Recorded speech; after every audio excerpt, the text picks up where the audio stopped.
LSU is hosting the top available transfer target. Can the Tigers land him? Let's talk about it. Locked on LSU. Here we go.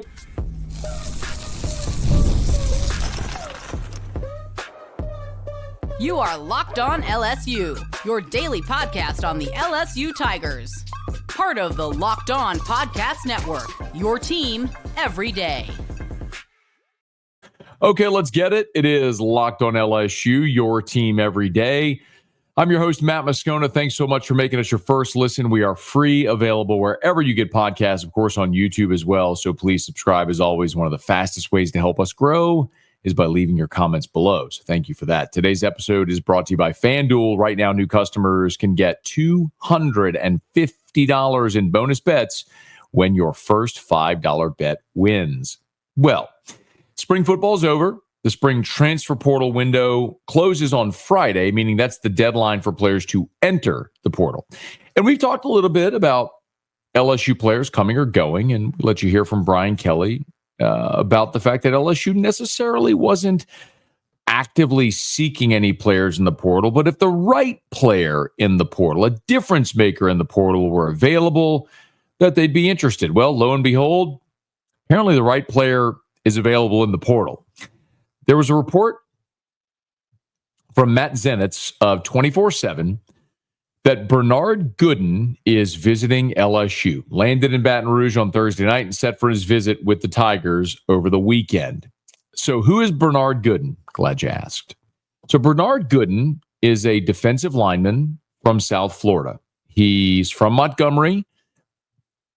Began his college career at Wake Forest, where he played a couple of seasons, and then transferred to South Florida, where he's been the last 2 years. In 2023, he took a red shirt, and then this past season in 2024, he played in 13 games with 11 starts. Performed pretty well. Had 35 tackles, had 11 and a half TFLs, and 1.5 sacks on the season. So not necessarily anything that really popped, but statistically, but a good player.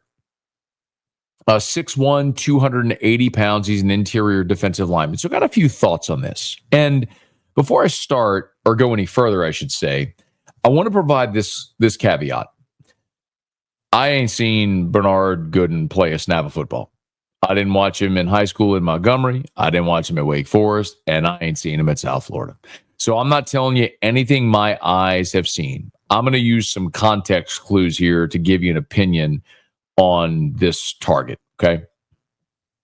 Number one, I look at Bernard Gooden, and I go, okay, Brian Kelly said, and I believe him, that LSU's not looking to add bodies. They potentially would be looking to add impact players if someone became available. A year ago, LSU needed bodies at defensive tackle. Coming out of spring football, Brian Kelly point blank said, we got to add defensive tackles. And you needed to. You added Gio Paez, you went and added JVR Suggs, and you were still thin after you lost Jacoby and Guillory to injury. You had to move Ahmad Bro from end to tackle. You moved Parashan from end to tackle. You needed bodies. Like, you were short on numbers a year ago. That's not the case right now. You got 9 scholarship defensive tackles. You got Jacoby and Guillory coming back. Got Sean Washington returning as well. You brought in Sadir Mitchell from the University of Texas. You got a couple of guys who are elevating this year, and Ahmad Bro and Dom McKinley, who are heading into their sophomore year. And you brought in 4 true freshman defensive tackles, a couple of whom just went through spring ball. So your numbers, 9 scholarship defensive tackles, your numbers are fine. You're not looking to add someone because you need to fortify numbers in a position group. You're fine. You'd be looking for an impact guy. When I look at Bernard Gooden, I don't necessarily see someone that throughout his career has been an impact guy. He started his career at Wake Forest back in 2021 and redshirted. He didn't see the field. In 2022, he played in 12 games, had just 7 tackles. So a very limited use player in 2022 at Wake. In 2023, he transfers to South Florida. He had to sit out due to he played in 2 games, but his bio says that he sat out due to transfer rules. And then this year in 2024, this past season, Played in all 13 games, made 11 starts, and as we mentioned, 35 tackles, double-digit TFLs, just 1.5 sacks. I look at that, and there's two things that pop. Number one, he's played college football for 4 years, so he's heading into a 5th season, so he's a veteran player. And when you look at LSU's defensive line numbers, while you have 9 scholarship defensive linemen, right? So you're good on numbers. Jacobian Guillory has made 5 starts. That's the most of any of your defensive linemen in their career. Jacobian Guillory making 5 starts. Here you have a player that started 11 times this season. So he more than doubled the amount of starts that Jacobian Guillory has. Now, albeit it was at South Florida. So I look at a guy at 6'1", 280 who's not really big. The numbers don't necessarily show that he's been super productive during his time. So I kind of look and go, what does LSU see in him? And I don't necessarily have that answer, but what I can tell you is if you look at the transfer portal rankings, the player rankings, Bernard Gooden is the number 47 overall player in the portal for this season. And he's the number 1 available player in the portal. So of all the players of any position that are currently available in the transfer portal, Bernard Gooden, 24/7, ranks as the best player available. Now, he's a 3-star coming out of Montgomery, ended up at a couple of small schools, and maybe after 4 years, 2 at Wake Forest, 2 at South Florida, he's ready to play major college football. Like, for context, Micah Hudson, the former 5-star wide receiver from Texas A&M who went in the portal, landed at Texas Tech. Well, it was Texas Tech, went to A&M, now apparently back at Texas Tech. He's the number 67 overall player in the portal, the number 2 available player. All that to say, you're talking about a guy here who the scouts who put together these types of rankings and lists think really highly of him. I would presume also these are guys who have seen him play, whereas I haven't. So I'm being very candid with you. Like, I'm not giving you a firsthand view of a guy that I've seen play a bunch of football and I don't think he can play. That's not the case at all. I'm telling you, I've never seen him play. I'm just reading context clues. So on one hand, you have a guy that's been in college football for 4 years and hasn't ever really been very productive. But on the other hand, he's the highest rated available player in the portal at any position. And it happens to be the one position on the field where you would take a guy who gives you great experience. Because, again, this is not a situation where LSU, while they have numbers on the defensive line, they don't necessarily have proven guys on the defensive line right now. So, Gooden could very well be that guy. We always like to look at Pro Football Focus. I always say it's just a metric. It's not the metric. This past year, his total defense grade was an 81.7. It's very good. His run defense grade was an 87.2, which is outstanding. As an interior pass rusher, 73.2. I'll remind you, new defensive line coach Kyle Williams, maybe this is the mold of the guy he wants. Kyle is a guy who, during his time at LSU and his time with the Bills and the pros, was someone who was coached to and worked in defenses where the interior pass rush was a major part of their game. And that's what he's trying to do. Maybe this is an interior player who actually has some get off and give you a pass rush. Well, we'll see how it goes. Bernard Gooden is visiting LSU this weekend. The portal window closes Friday, but that's just the deadline for players to enter their name in the portal. A decision doesn't have to be made. But a lot like free agency in the NFL, if you get a player in your building, you never want to let them leave without signing the contract, because that's generally an idea that they're keeping an eye open somewhere else. If you can get them to sign the contract before they leave, that's always ideal. So maybe after this weekend with Bernard Gooden visiting LSU, we'll know if the Tigers are his target. But it wouldn't hurt to have another body who's started some football games and played for 4 years. But this also isn't a situation that I would look like, for example, Patrick Payton, who has been a starter at Florida State for 4 years and has had more than 30 TFLs and 16 sacks over his career. He's got the experience and the skins on the wall. That's a very obvious one. This doesn't feel like that, but maybe it is the sort of player like a Braden Fisk who went from Central Michigan to Florida State and became an All-American. I'm not suggesting that Bernard Gooden is going to come to LSU and be an All-American, but maybe it's that guy who's from the smaller school who needs to step up in competition in his 5th year. Maybe LSU will be the right fit. So we'll see how that may all transpire. And of course, we'll keep you posted right here on Locked on LSU. Also this weekend, the LSU baseball team is hosting Tennessee in a massive series. We will preview that next. Locked on LSU, your team every day. Did you know your Fire TV is also an Xbox? Turn any TV into your gaming and entertainment hub with Fire TV Stick 4K devices. No console required. Just grab your paired controller, subscribe, or sign into Xbox Game Pass Ultimate with EA Play included, and you're ready to play. Dive into hundreds of premium titles from EA Sports College Football 25, Call of Duty, Black Ops 6, and Avowed as easily as you stream your favorite shows. It's gaming made simple, and it's all on your Fire TV. And there's endless entertainment, y'all. With 4K streaming, you can watch more than 1.5 million movies and TV episodes from your favorite subscribed services like Netflix, Prime Video, Disney Plus Max, and more. Head to Amazon.com/Fire TV Locked On to get started. Xbox Game Pass Ultimate subscription and compatible controller required. Available on select devices, including Fire TV Stick 4K, 2nd Gen, Fire TV Stick 4K Max 1st and 2nd Gen, and Fire TV Cube 3rd Gen. Well, the biggest baseball weekend of the season is upon us. LSU will host Tennessee Friday, Saturday, Sunday out at Alec Box Stadium. And it's interesting because this is a new money versus old money type matchup. LSU has the historical prowess of winning 7 national championships and really being the preeminent program in college baseball. Tennessee's the new money. They won their first national championship a year ago, and in the last half decade, no team in college baseball has won more games than Tennessee under Tony Vitello. He's done an amazing job recruiting talented players, signing talented players out of the portal, and now maximizing them, leading Tennessee to their first ever national championship a year ago. There was the retire Paul movement from Tennessee back in 2021 when they eliminated LSU from super regional play, and of course, retired Paul Maneri.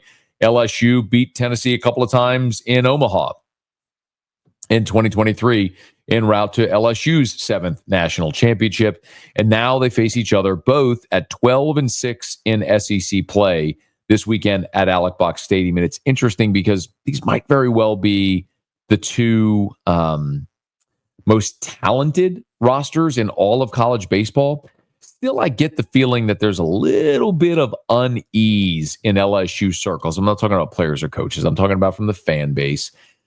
Because Tennessee did win the national championship, and they have gotten the better of LSU more often than not recently, including a year ago in the SEC tournament championship game. So this is a really massive series because with both teams at 12-6 and the objective being get to be a top 8 national seed, and we keep talking about the way to get there is to get to 20-10. Well, to get there, you keep pacing by winning a couple of games each weekend. And if LSU does that over the next 4 weeks, they'll be at 20-10 and they'll be a national seed. Well, if you lose this weekend at home to Tennessee, then you're going to have to do something extraordinary to make up that deficit. You'll have to sweep South Carolina on the road. You'll have to win a series in College Station against the Aggies. You'll have to win a home series against Arkansas. So the challenge gets ratcheted up if you lose this weekend for either team, for whichever team loses this weekend. So it's LSU against Tennessee, and we are going to get a real treat on Friday. While the two teams have not necessarily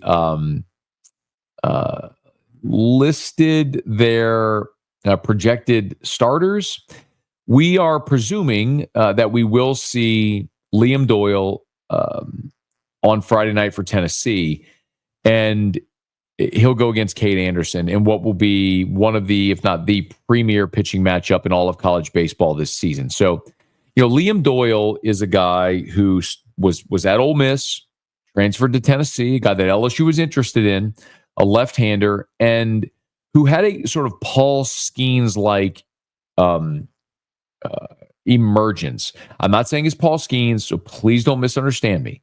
What I will say is he went from being a good starting caliber pitcher at Ole Miss to being a guy that throws 100 from the left side.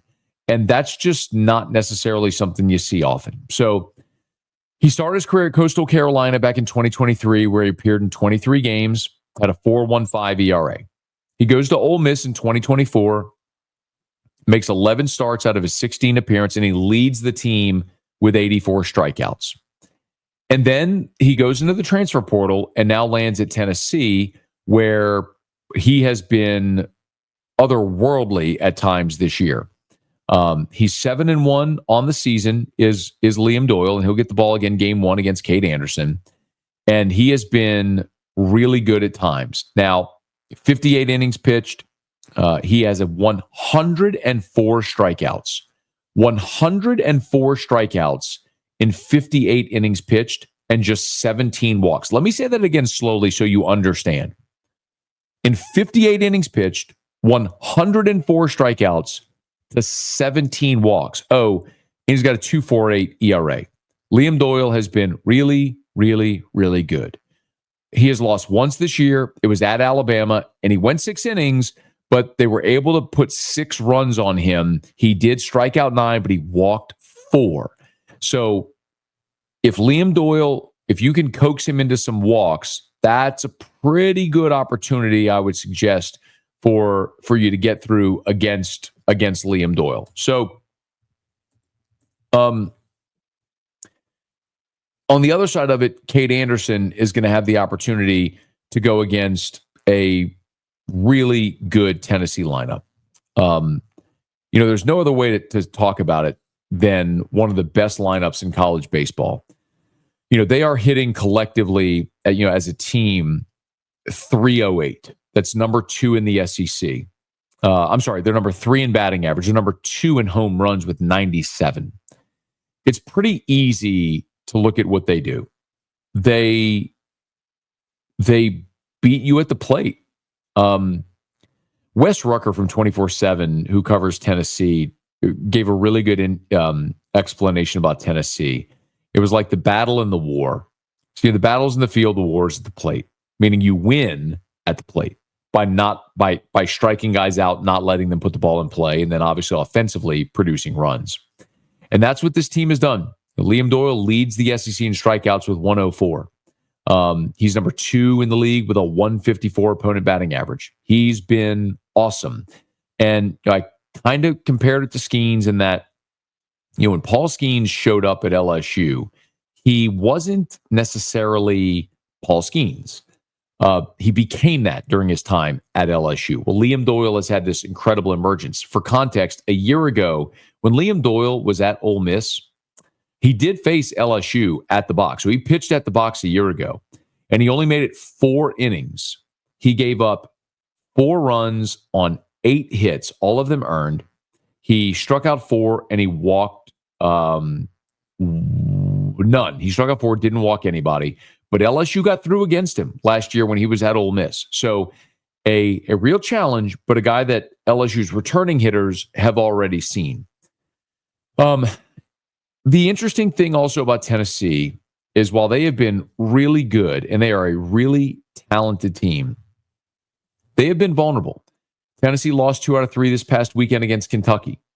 They lost 2 out of 3 at home against a now resurgent Texas A&M, but I'll remind you, they no-hit Texas A&M on the Friday night and then came back, played a doubleheader the next day, and lost the doubleheader, including getting run ruled in Game 3. They did sweep South Carolina on the season, so they played one of the worst teams in the league.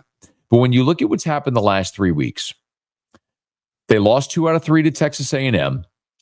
They took 2 out of 3 against Ole Miss, but each of those games was up in the air. The Friday night game, they managed to win 3-2. The Sunday game, they won 10-8, but that was a 7-7 ball game in the 8th inning. Or I'm sorry, an 8-all ball game in the 7th inning. So that was a close ball game that they managed to eke out. So all 3 of those games against Ole Miss were nip and tuck, and then they lost the series to Kentucky, winning on Friday and then losing 4-1 Saturday and 8-2 on Sunday. similar to LSU, Tennessee has struggled to find a number 3 starting pitcher. So it could very well be a situation where if you're LSU and you get game 1 behind Cade Anderson against Liam Doyle in this, what is very likely going to be a pitcher's duel, can you win game 2? If Ianson can go out there, pitch well, and you can win game 2, fantastic. Then you just let the chips fall where they may on Sunday. If you split the first 2 games, you're going to need somebody against arguably the best lineup in the SEC to have an otherworldly type experience, and we'll see if the Tigers can get it. But this weekend is massive because this is your margin. If you lose this weekend at home, let's say you only get 1, well, then you're at 13-8 at that point in the season with 9 to go. And now you need to win 7 of 9, meaning you'd have to sweep, in theory, South Carolina, win a road series at Texas A&M, and win a home series against Arkansas. You basically left yourself no margin to get to 20. So it's why this weekend is massive. See if the Tigers can go get it. Remind you, we'll be here for the post-game show on Friday night. As soon as the LSU-Tennessee game goes final, boom, we'll be live on the Locked On LSU YouTube channel for our post-game show. We'll look for you then. We hope to see you as the Tigers and the Vols tangle Friday night, Saturday night, and Sunday afternoon. Okay, it is Locked On LSU, your team every day. One quick break. Will Campbell does, in fact, make history. We'll give you some thoughts on it as we wrap up Locked On LSU, your team every day. The NBA playoffs are here, and FanDuel is giving new customers an incredible way to get in on the action.